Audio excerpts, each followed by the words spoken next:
O Vasco está muito perto de anunciar mais 2 reforços. 2 contratações foram encaminhadas, Cuiabano e Cláudio Spinelli.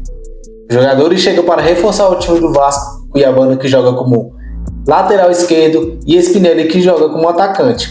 Eu quero saber sua opinião. É uma boa contratação para o Vasco? Chega para resolver os problemas do Vasco? Já comenta aí, já curta esse vídeo e manda para um amigo seu vascaíno. E já me segue.